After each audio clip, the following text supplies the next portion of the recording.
کبھی کسی کی تکلیف کی وجہ نہ بننا کہ وہ اللہ کے حضور تڑپتا ہوا جائے اور اللہ سے رحم کی بھیک مانگ رہا ہو۔ کبھی بھی کسی کو اتنی تکلیف نہ پہنچانا کہ وہ جائے نماز پر بیٹھ کر اپنے بے قابو آنسو اس کے سامنے لا کر رکھ دے اور اللہ سے سکون کی دعا کرے۔ کبھی کسی کے دکھ اور غم کی وجہ نہ بننا۔ اللہ سب سے زیادہ انصاف کرنے والا ہے۔ وہ کبھی بھی ان لوگوں کے ساتھ ناانصافی نہیں کرے گا جنہوں نے اللہ کی مخلوق سے سخت چوٹ کھائی ہو۔ اپنی نیت اور اپنے دل کو ہمیشہ صاف رکھنا۔ دوسروں کے لیے اپنے دل میں سے نفرت کو باہر نکال پھینکو۔ اگر آپ چاہتے ہو کہ آپ کے ساتھ کبھی کچھ غلط نہ ہو تو کسی کے ساتھ کچھ غلط مت کرنا، یہاں تک کہ اپنے دماغ میں بھی کوئی غلط بات مت آنے دینا، کیونکہ جہاں اللہ رحم کرنے والا ہے وہاں سخت عذاب دینے والا بھی ہے۔ اس کے بدلے اور انصاف سے بچنا ناممکن ہے۔ وہ کسی کے ساتھ بھی ناانصافی نہیں کرتا، نہ کسی کو اکیلا چھوڑتا ہے۔ ایک بات یاد رکھیے گا، اللہ ہمیشہ لوگوں کو آپ کے سامنے ظاہر کرے گا۔ اس سے کوئی فرق نہیں پڑتا کہ وہ خود کو کتنی اچھی طرح سے چھپاتے ہیں۔ اس سے کوئی فرق نہیں پڑتا کہ وہ کتنی کوشش کرتے ہیں اور اپنی اصلی توجہ پر پردہ ڈالتے ہیں۔ اللہ سب جاننے والا ہے۔ وہ ہمیشہ آپ کے سامنے ان کے ارادوں کو ظاہر کرے گا۔ جب آپ کسی مشکل وقت، مشکل صورتحال سے گزر رہے ہوں تو اللہ آپ کو ہمیشہ لوگوں کی اصلی چہرے دکھائے گا۔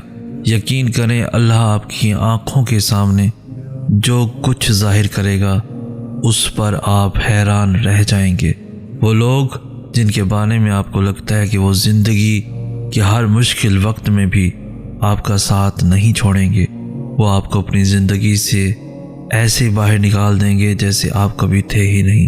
اے اللہ، میری زندگی میں آسانیاں پیدا کر، میرے بے چین دل میں کچھ سکون بھر دے، مجھے ہدایت دے، سیدھی راہ دکھا دے اور مجھے ہمت دے کہ میں ان تمام مشکلات کا جو مجھے دن رات بے چین رکھتی ہیں، مجھے چین سے سونے نہیں دیتی، سامنا کر سکوں، اور میرے رب مجھے صبر عطا کر دے۔ اللہ پاک قرآن پاک میں فرماتے ہیں، اپنے رب کے حکم کی خاطر صبر کر جا، بے شک تم تو ہماری نظروں میں رہتے ہو۔ اللہ کی تسلی کتنی پیاری ہوتی ہے نا۔ تب سمجھ میں آتی ہے کہ قرآن کو زندہ کتاب کیوں کہا گیا، کیونکہ یہ انسان کے دل کا حال جانتی ہے، انسان کو بہترین طریقے سے سمجھتی ہے۔ قرآن واقعی محبت ہے۔ اللہ سے اتنا مضبوط تعلق بناؤ کہ جس روز تم اللہ کو آواز نہ لگاؤ، اس روز اللہ فرشتوں سے کہے کہ میرے بندے کی آج آواز نہیں آئی، پتہ کرو اس کا اور میری مدد اس تک لے جاؤ، میرا رحم اس تک لے جاؤ، تاکہ مجھے اس کی آواز آئے اور وہ مجھ سے کہے کہ یا اللہ میں ٹھیک ہوں۔ دل کو مارے بغیر نور نہیں ملتا۔ دل کو مارنے کا مطلب یہ نہیں ہے کہ اپنے اندر جینے کی امنگ چھوڑ دو۔ اس کا مطلب ہے کہ ایسی خواہشات کو دبا لو، چھوڑ دو جو تمہیں اپنے رب سے دور کر دیں۔ اپنے نفس کو اپنا غلام بنا لو، نہ کہ نفس کے غلام بن جاؤ۔ اپنے رب کے حکم کے آگے سر جھکا دو۔ یہ ہے دل کو مارنا۔ اور جب تک دل کو مار کر اپنے نفس پر قابو نہیں پایا جاتا، نور نہیں ملا کرتا، اور جس کو نور مل جائے اسے پھر کسی چیز کی طلب نہیں رہتی۔ یوں وہ تمہیں تمہاری من پسند چیز کو کھو دینے کے خوف سے گزار کر اپنا آپ یاد کرواتا ہے۔ یہ اسی کے فیصلے ہیں کہ وہ تمہیں کب اور کیا دیتا ہے، تو پھر یہ کیوں ملا اور وہ کیوں نہیں ملا، یہ سوچنا تمہارا کام نہیں ہے۔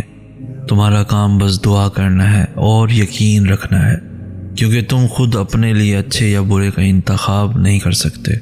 تم خود ہی خود کے ساتھ ناانصافی کرتے ہو۔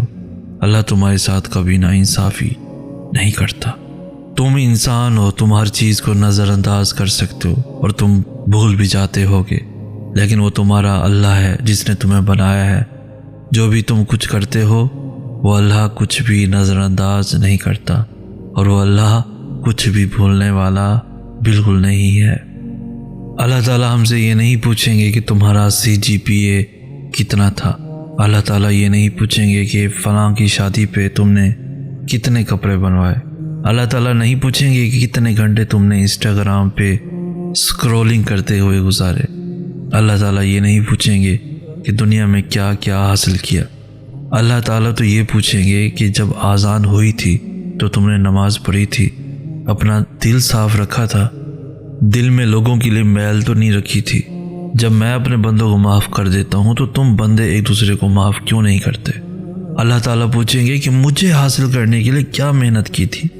مجھے یہ بات اکثر خوف زدہ کر دیتی ہے کہ اگر کل کو مجھے اللہ کے سامنے جانا پڑا تو کیا میں تیار ہوں؟ کیا میں کہہ سکوں گا کہ میں نے سب کام اچھے کیے ہیں؟ نہیں، لیکن ہم اپنے آپ کو کل سے بہتر تو بنا سکتے ہیں نا۔ جب اللہ تعالیٰ نے کہا ہے کہ ایک دفعہ معافی مانگو تو میں معاف کر دوں گا، تو توبہ کر کے اللہ کو پانے کی کوشش بھی نہیں کر سکتے؟ یا اللہ پاک، آپ کے نیک بندوں سے سنا ہے کہ آپ جنت الفردوس کے مہمانوں کو صبح اور شام اپنے دیدار کے لیے بلایا کریں گے۔ یہ جس دن سے سنا ہے اس دن سے مجھے جنت کی طلب نہیں، بس آپ کے دیدار کی طلب ہے۔ کتنے خوش نصیب ہوں گے نا جنہیں آپ صبح شام اپنی ملاقات کے لیے بلایا کریں گے۔ میرے اعمال بے شک ایسے نہیں ہیں کہ ان کے ذریعے میں آپ کا دیدار پا سکوں، مگر یا اللہ میں نا امید نہیں ہوں۔ آپ کی رحمت سے مجھے امید ہے کہ میری کوئی تو ایسی بات یا کوئی ایسی چھوٹی سی نیکی تو آپ کو ضرور پسند آ جائے گی جس کی بدولت آپ مجھے اپنا دیدار نصیب کروائیں گے انشاءاللہ۔ اس دنیا میں کوئی ایسا شخص نہیں جو آپ سے بے انتہا محبت کرے اور ہمیشہ آپ کو یاد رکھے، آپ سے مخلص رہے۔ ہاں اگر کوئی ہے بھی تو اس میں نہ ہی اس کا اپنا کمال ہے اور نہ آپ کا، یہ وہ محبت ہے جو اللہ نے اس کے دل میں آپ کے لیے ڈال دی ہے۔ اگر وہ آپ کی قدر کرتا ہے، آپ کو ویلیو دیتا ہے، تو اللہ چاہتے ہیں کہ وہ شخص آپ کا بن کے رہے۔ یہ تو اللہ نے چاہا کہ وہ شخص آپ کو چاہے اور عمر بھر چاہے، اور وہ شخص آپ کو چاہتا رہے گا یہاں تک کہ آپ اس دنیا کو چھوڑ دیں گے، پھر بھی وہ آپ کو نہیں بھولے گا، آپ کا ذکر کرے گا، لوگوں میں آپ کو زندہ رکھے گا۔ اور ایسی محبت کا ملنا اللہ کا بہت بڑا احسان ہے۔ واصف علی واصف کہتے ہیں، محبت کوشش یا محنت سے حاصل نہیں ہوتی، یہ عطا ہے، یہ نصیب ہے، بلکہ یہ بڑے نصیب کی بات ہے۔ زمین کے سفر میں اگر کوئی چیز آسمانی ہے تو بس محبت ہے۔ زندگی میں بعض چیزیں ایسی ہوتی ہیں جو ہمیں اللہ سے جوڑے رکھتی ہیں، کبھی خواہشات کی صورت میں، کبھی آزمائشیں، غم یا پھر یادیں۔ جتنا درد ہوتا ہے اتنا ہمیں اللہ یاد آتا ہے، جتنی دل میں تڑپ بڑھتی ہے اتنی جلدی ہم اللہ سے رجوع کرتے ہیں، اس کے سامنے جھکتے ہیں۔ اگر دعا مانگتے ہی ہر خواہش پوری ہو جائے تو اللہ کو کون کیسے یاد رکھے گا؟ یہ صبر اور یقین ہی ہے جو ہمیں اللہ کے قریب کرتا ہے۔